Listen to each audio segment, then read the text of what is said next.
Bismillahir Rahmanir Rahim. Dear listeners, Assalamu alaikum wa rahmatullahi wa barakatuh. Today's episode is on Duàas of Ibrahim alayhi salam, mentioned in various places of Holy Quran. First portion of three du'as, which is mentioned in Surah Al-Baqarah, verse 128, 129, 130. These du'as were made by Ibrahim alayhi salam after he has completed a task given to him, and that was reconstruction of Al-Kaaba. He has made dua number 1, O Allah, accept this amal of mine. Number 2, he has asked Allah Azza wa Jal to make him and his son amongst the Muslimin. It means the most obedient to him. And Muslim means a person who submit to Allah Azza wa Jal and surrender to Him fully and totally. And dua number 3, he has asked Allah Azza wa Jal to send a prophet in his progeny who could recite the ayat of Quran, explain to them and purify their hearts. What we learn out of these three duas: number 1, that any and every amal, whether it's small or a big we do, we must make sure that we turn to Allah Azza wa Jal in a form of dua and get acceptance and qubuliyah of that particular amal. Number 2, what we learn is that Ibrahim alayhi salam is asking as a Nabi of Allah to make him most obedient to him and preserve his Islam and Iman.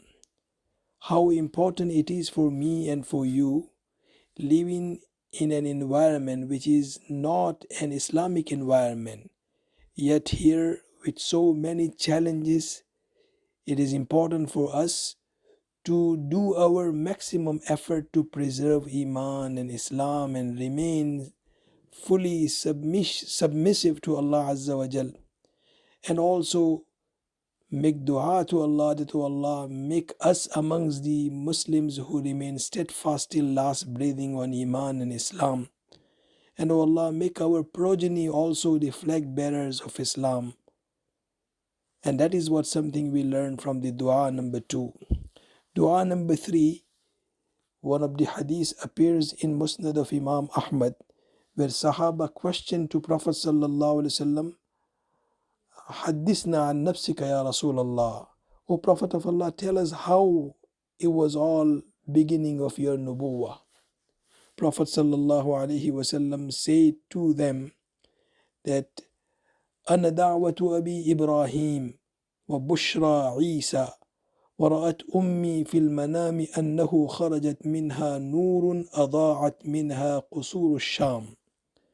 Prophet ﷺ said that I am the direct result of that dua of my father Ibrahim alayhi salam. And that is what we are talking, dua number 3, رَبَّنَا وَبَعَثْ فِيهِمْ رَسُولًا مِّنْهُمْ. Muhammad sallallahu alaihi wasallam is the direct result of that dua which he has made after reconstruction of Al-Kaaba. In this very hadith, Prophet ﷺ says, I am the glad tidings of my brother Isa alayhi salam. And that is also mentioned in Surah As-Saff, verse number 8. وَإِذْ قَالَ عِيسَى ابْنُ مَرْيَمَ يَا بَنِي إِسْرَائِيلَ إِنِّي رَسُولُ اللَّهِ إِلَيْكُمْ مُصَدِّقًا لِمَا بَيْنَ يَدَيَّ مِنَ التَّوْرَاةِ وَمُبَشِّرًا بِرَسُولٍ يَأْتِي مِنْ بَعْدِ اسْمُهُ أَحْمَدَ.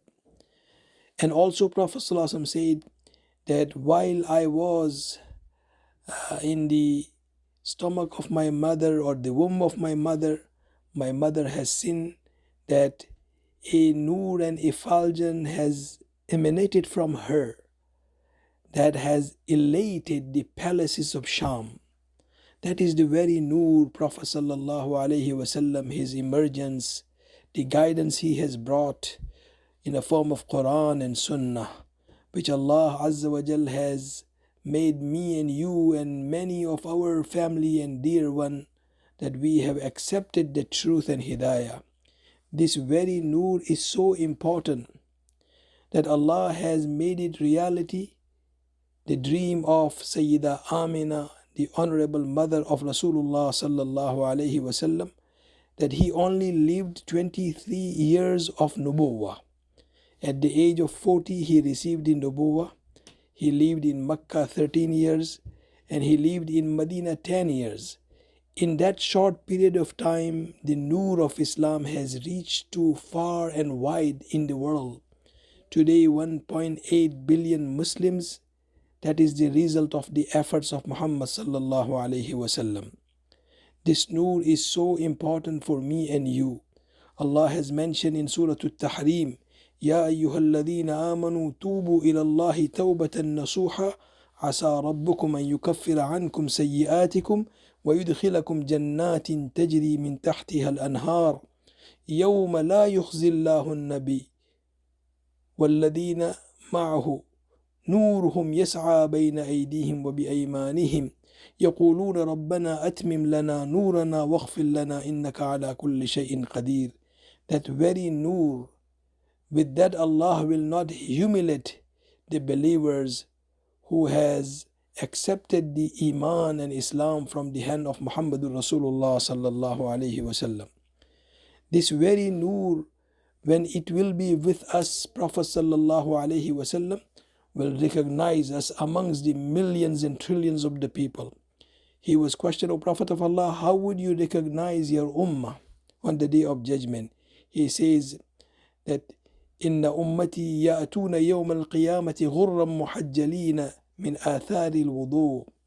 Because of the wudu, their forehead will be shining and nur will appear onto their forehead.